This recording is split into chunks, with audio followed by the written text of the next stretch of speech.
everyone. I will show you our garden in the backyard and our plants and some vegetables in the front. So, let's go! So, this is the update of our plants. We have 3 of this now. So, this is our tomatoes.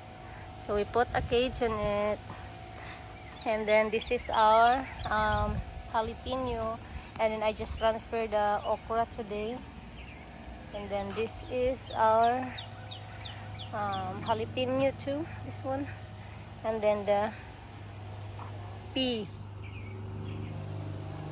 And then this is our another tomatoes. Yeah, so that one. So this one is the new one that I plant today. That we plant today.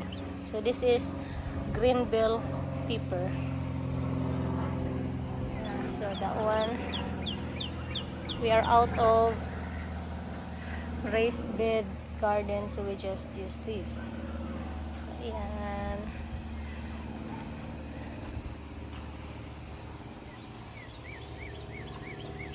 So this one, we still have rosemary and thyme. It. And this is in the backyard, so I will show you the front yard too.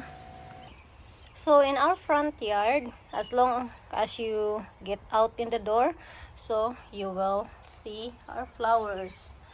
Yeah, so this one is my eggplant. Look at that. I will have an eggplant really soon.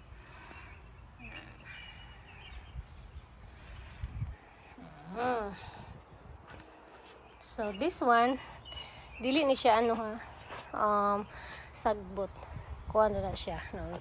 Pero decoration di ko kuan ba? Murag inana na ilaa. Decorate sa ubangan.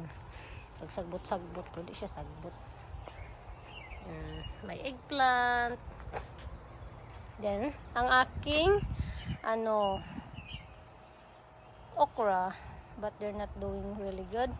So another one right here is our flowers. Yes, they're blooming.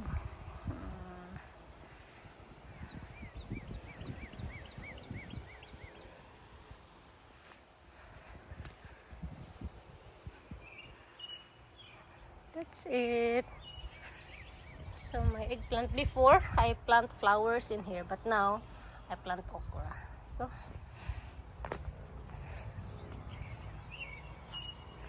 para na siyang flowers. Ayan. Yung eggplant talaga yung gusto ko, 'di ba? Mahilig pa naman ako sa eggplant. Ano kaya ito ay?